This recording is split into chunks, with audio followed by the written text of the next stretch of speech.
All Ball TV. They scared, but I'm not. They don't like comentario. Y suscribe. Why aren't we looking at trying to acquire Brook Lopez from the Milwaukee Bucks? Your opinion, is that something to look at? Would he be cheaper? Would you rather him than what's the other young man? Kessler? Ooh. I'm gonna say yes, and I'll tell you why. There's nobody on this team over 30 years old, and I think that matters. Okay. I think that matters. Like Kessler's probably gonna turn out to be better, turn out to have more. You know, he has more potential at this point because he's 22 years old or whatever he is. He barely could legal age of drinking. But Brook Lopez has shown us. I played one style when I came into the league on the Nets, and now all of a sudden, I changed up just to win a championship. He changed his mold of style, regardless of what everybody says about the Bucks and everybody else got injured. Yeah, whatever. You got to play who's in front of you. Yeah, but Kyrie and James Harden twisted their knees up, whatever.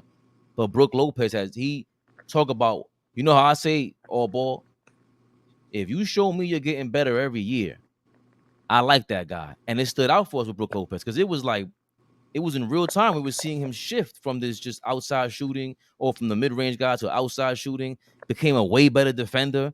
He's actually a grown man version of what Hartenstein wants to be. Maybe a little older and a veteran. He can sit there and tell these kids, yo, I know you guys won in college, but hold on a second. Well, I've won here, and this is what it takes. I've been next to Giannis. I see when the great performers perform. Brunson, I see you got that in you, but just that the veteran leadership, do we have one? And if there is a factor for Brook Lopez, it got to be veteran leadership, in my opinion. Listen, I think if we could get him, I think that's who we should go after. I see somebody in the chat was saying that we would have to like trade and give up players. I mean, I don't know how that would work, but I think Brook Lopez will be a great addition for us. For one, he can play defense. For two, he can knock down a three-point shot. And for three, he can rebound the ball. Listen, I think this would be a great addition for us. I think this is a something that can fly under the radar, sleeper, that I think we make this move. This is a great backup for Mitch. Great backup. Like you said, veteran, low maintenance guy, been around the league, and he knows how to play the game. And he has to come cheaper than somebody else. So I really like this move, if it's possible. If it's possible. He's a legit 7-footer. He's a legit three-point shot maker. What's his percentage from three-point shot?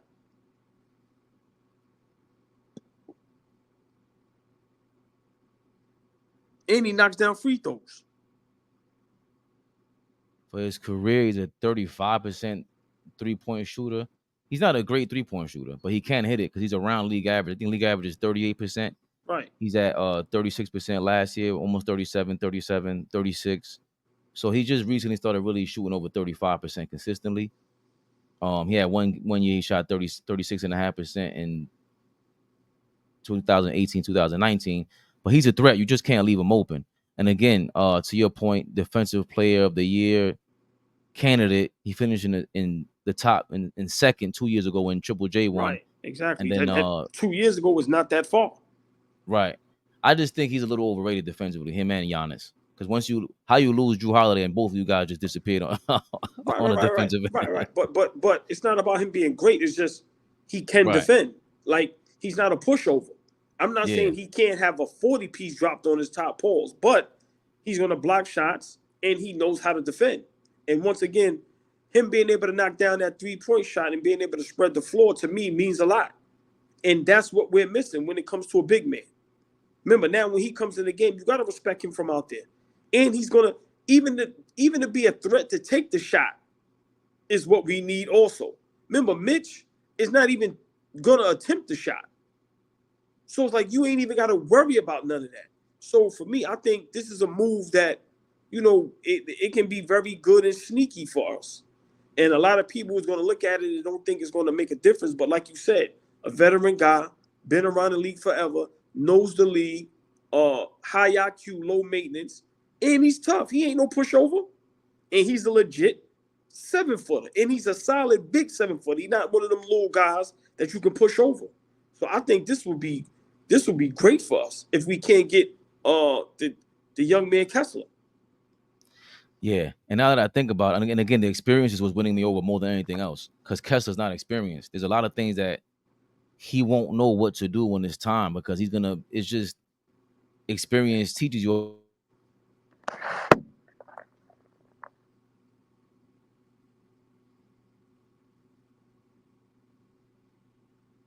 impulsive and just pure skill.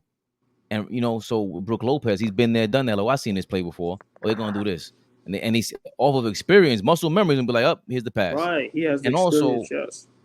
also, Yes. he played alongside Middleton, Drew Holiday, Bobby Portis. If we're being real, I don't know if Drew Holiday, Bobby Portis, and Middleton is a better starting lineup or better lineup than OG, Bridges, DiVincenzo. He played with DiVincenzo when they won also, and Randall. Because you have Drew Holiday there, but who's the other guy on the rotation that you have to go help you on defense? You got Bridges and OG on here with Brook Lopez.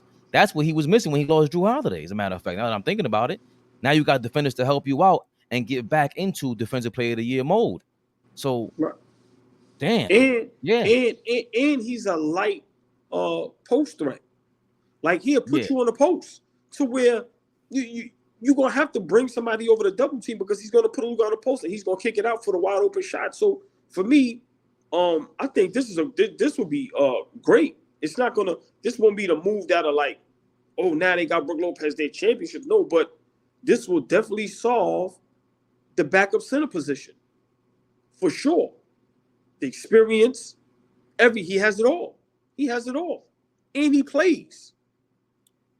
I think he also fits what Tibbs is looking for on the center position a lot. Not saying all of it, but when you say he's a post player, he has a presence there. He can, but Tibbs ain't even looking for all that. Right, So, right. No, right. You know what I'm saying? Like he fits. But hold on, I'm just sorry. I'm sorry to cut you off. I'm so sorry. But I'm not saying that Tibbs is looking for that, but I'm just saying it does help sometimes to slow the ball down, to have a post presence, to get guys open. Remember, that's our problem where we have guys where now that you double team Brunson, but before that, you could just stay with your guy. So now we got to play hard every night. We not getting no easy shots. All our shots are contested. So just imagine now we got him and Randall now that they're going to put guys on the block. Okay, you double team. Now we kick it out for Brunson, OG, Bridges, DiVincenzo for the wide open shots. It just makes the game easier. That's all I'm saying. And we need guys that's going to make the game easier for our guys. That helps on our legs. Yeah, I think it's a great fit for what Tibbs wants. He obviously, unless you bought into Tibbs and want to play for him, it's like Taj Gibson. I don't know if Brook Lopez is down for that because it is a lot to rotate and have to be anchoring a lot and taking away a lot of the mistakes on defense that the lesser defenders can't, earn for you. That's why it's hard for Mitchell Robinson, I think. But unless Brook Lopez has bought into the Tibbs style, it'll be hard for him to come here. That's the only thing I'm thinking. Because with Walker Kessler, he's already a CAA client. He knows Leon Rose apparently, or he knows the tree of CAA. So if he comes here, it's like you kind of bought into this already. And he's young, so it's easier for Tibbs to mold that guy and that mindset, I would think. So he has his advantages. But if Brook wants to win the championship, it's not going to happen over there with the Bucks. And since he's still over there, you have to go trade for him. So that's the other knock on him. If we're going to trade pieces away, I don't know if I'm down to trade these pieces instead of holding off on them and possibly going after the Walker Kessler, or just having or throw out the Brook Lopez rumor out there just to put more pressure on Danny Ainge. Because I dare you to go. Now that I'm thinking about it, if Leon Rose is starting to make a bigger market for Jalen Duren, Brook Lopez, Sengun, if I start making them available in the media, Danny Ainge, your guy has less spotlight now. The other guys, maybe it affects the other general managers going, yo, hold on. I got to call Houston real quick. I got to call, Milwaukee real quick. I got to call these other teams. I ain't worried about you, Danny. Right? Hold on, Danny. I got to put you on hold.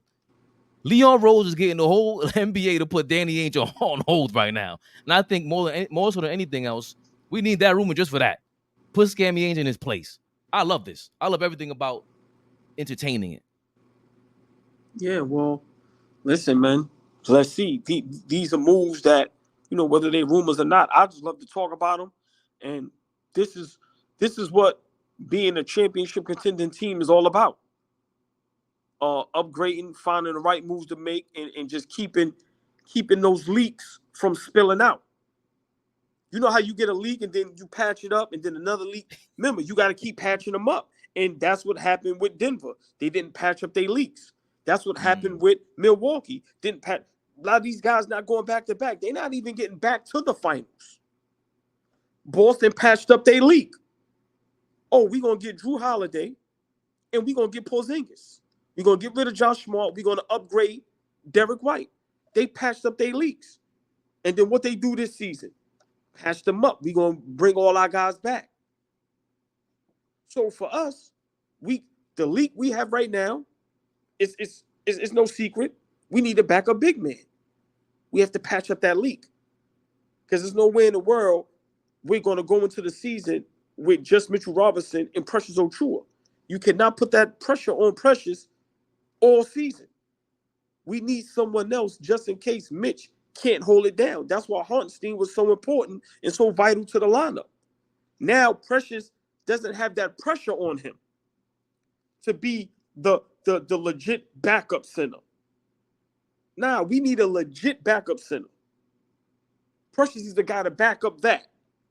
But nah, we cannot make him the guy right after Mitch. No, that ain't fair to him. It's not fair to him. So listen, for teams, and you look at all the legendary teams from Golden State to Chicago to Detroit to Boston, LA to San Antonio, to a lot of these teams that won multiple championships, or Cleveland, Miami, that won multiple or went multiple times.